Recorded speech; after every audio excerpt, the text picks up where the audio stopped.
গ্রামের বর্ষাকাল মানে সেই ঝিঁঝি পোকার ডাক। আমাদের ছিল মাটির এক দোতলা বাড়ি। বর্ষাকালে সেই বাড়ির দোতলাতে শুয়ে আমাদের যখন টালির চালের মধ্যে বৃষ্টির ফোঁটাগুলো পড়তো, মনে হতো ঘুম পাড়ানো গান।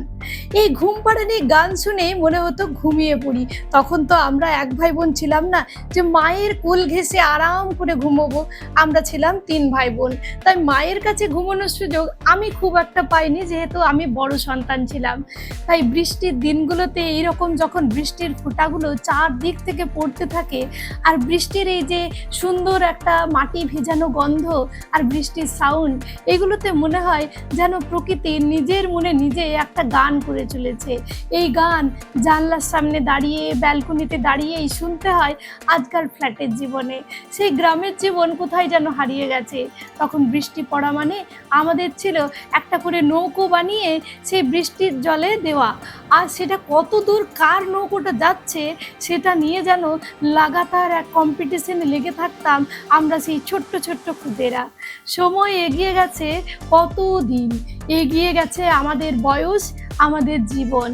সকালে ঘুম থেকে উঠেই বৃষ্টি পড়লে এটাই মনে হয় যে জীবন কত এগিয়ে যাচ্ছে, আর জীবন কত তাড়াতাড়ি করে ফুরিয়ে যায়। আমরা কত হানাহানি হিংসা করি, এগুলো করে কি আর লাভ হয়। সকালে ঘুম থেকে উঠতে অল্প দেরি হয়ে গেছিল, তাই ইচ্ছেকে টিফিনে আজকে এটাই দিয়েছিলাম। বৃষ্টি থামার লক্ষণ তো নেই, যেন দিনে দিনে সময়ে সময়ে বেড়েই যাচ্ছে তার মাত্রা। পুরো বিশ্ব চরাচর আজ যেন ভেসে যাবে। বিশেষ করে কলকাতা মনে হচ্ছিল জলের তলায় চলে যাবে এই বৃষ্টি দেখে। এত ভয় লাগছিল ইচ্ছেকে স্কুলে পাঠিয়ে। সবাইকে দেখতেই পাচ্ছেন সকাল সকাল কি অবস্থা, একেবারে ভয়ানক অবস্থা।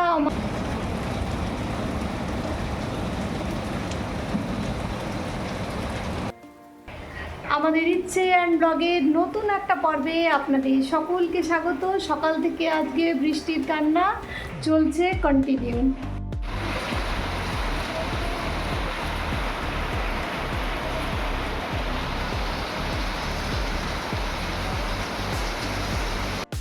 এমনি বৃষ্টির দিনে যদিও খিচুড়ি খেতেই বেশি ভালো লাগে, তবু আজ আমি খিচুড়িটা কিন্তু বানাবো না, বানাবো বাঙালির এইরকম ওয়েদারে যেটা খেতে সব থেকে ভালো লাগে, আজকে সেটাই বানাবো।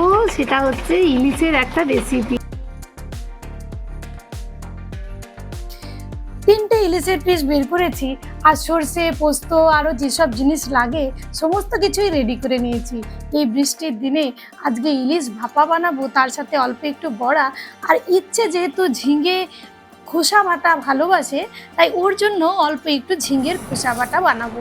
সেটাই হয়ে যাবে আজকে আমাদের দুপুরের বিশেষ মেনু। এই বৃষ্টির দিনে, বৃষ্টির দিনে দেখবেন পকোড়া এই সমস্ত খেতে জাস্ট অসাধারণ লাগে। এটাই আজকে দুপুরে আমাদের মেনু বানাবো, কেননা ইচ্ছের মাছ একটুও ফেভারেট নয়। যদি ওই ইলিশ মাছটা দিই তাহলে ও তো খেতে চাইবে না, আমাদের আর কিছুই লাগতো না, এই ইলিশ মাছ দিয়েই এক থালা ভাত খাওয়া হয়ে যেত।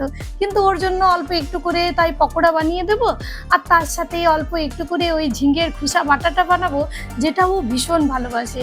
শুধু ও বলবো না, আমাদের সকলেরই ভীষণ পছন্দ এই ঝিঙের খোসা বাটাটি। আপনাদের সাথে অলরেডি এর রেসিপি আমি এর আগেই শেয়ার করেছি। আর এই যে মাছটার রেসিপিটা বানাচ্ছি, মানে ইলিশ মাছ ভাপাটা যেটা বানাচ্ছি, সেটা আমি একটু অন্যভাবে বানাই।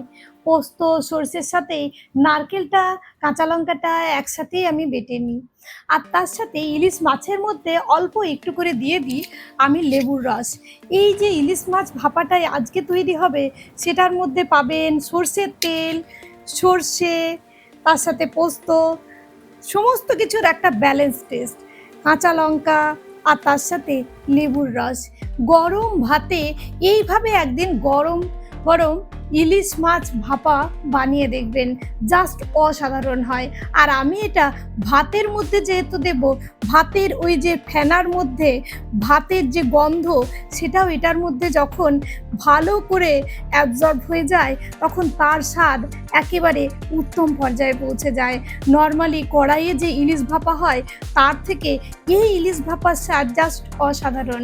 আমার মা বলে ইলিশ দেখলেই নাকি মায়ের আমার কথা মনে পড়ে, মায়ের হাতের থেকেও নাকি মায়ের নিজের আমার হাতের ইলিশ ভাপা ভীষণ পছন্দ এই বর্ষার দিনগুলোতে। তাই ভীষণ করে আমার মনে পড়ে আমার মায়ের কথা। মনে হয় যদি সেই গ্রামে গিয়ে মাকে একটা পিস ইলিশ দিয়ে আসতে পারতাম। জানি পুরুলিয়ার আমাদের ওখানে যেদিন হয়তো বাজার যাবে সেদিন হয়তো ইলিশের দেখাই মিলবে না। তাই এই বর্ষার দিনগুলোতে মাকে ভীষণ মনে পড়ে, ভীষণ মাকে মিস করি বলতে পারেন। এই ঝড়ো ঝড়ো বর্ষার মাঝে সব থেকে খারাপ লাগে যে বাচ্চাকে কী করে আনবো, এটা একটা বিশাল বড় চ্যালেঞ্জ হয়ে দাঁড়ায় আমাদের মতন গার্জেনদের, যারা বিশেষ করে নিজেরা আনতে যায়, যারা পুলকারে বা কোনো গাড়িতে দেয়নি তাদের জন্য ভীষণ চ্যালেঞ্জ। চলুন কোনো রকম করে রেনকোট ফেনকোট নিয়ে তো আসতেই হবে, আর যেটাই চলছে সকাল থেকে যেহেতু কিছু কর।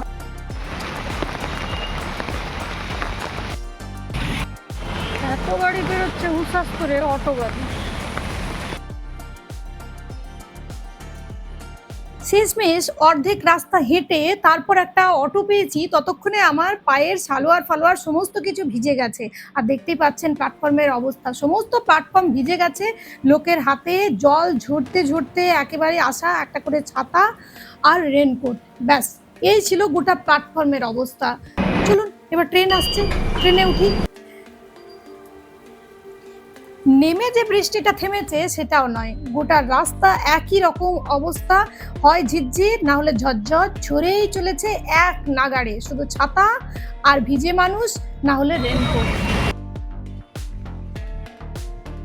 স্কুল থেকে বেরোনোর আগেই ইচ্ছেকে পরিয়ে নিয়েছিলাম রেনকোট।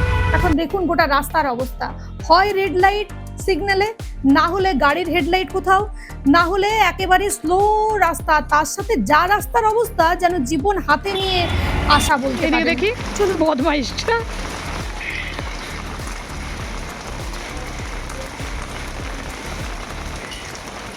আমরা ছোটবেলায় এরকম করতাম, কি অবস্থা আজ।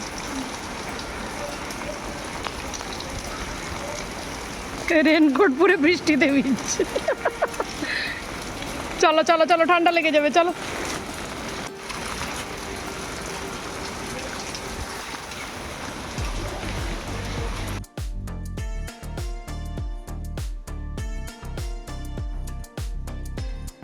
বাড়ি এসে প্রথমেই যে কাজটা করতে হবে সেটা হচ্ছে নিজের ড্রেস পরে ছাড়বো, আগে রেনকোটটাকে ভালো করে মেলে দিতে হবে।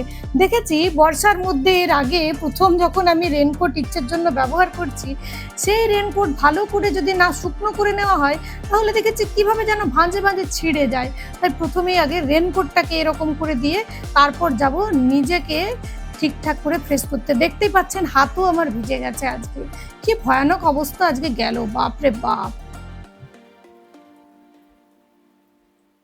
চলুন ফ্যানটাকে ছেড়ে দিয়ে তারপর যাব ফ্রেশ হতে।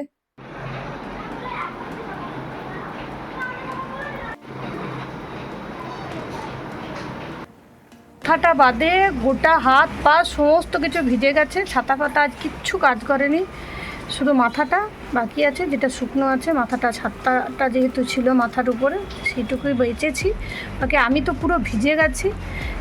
বাচ্চাটা ভেজেনি কিন্তু আমি পুরো ভিজে গেছি, অস্থির হয়ে গেলাম।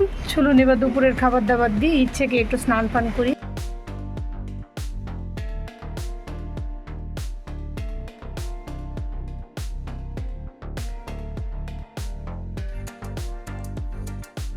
চলুন বর্ষায় ইলিশের স্বাদ উপভোগ করি।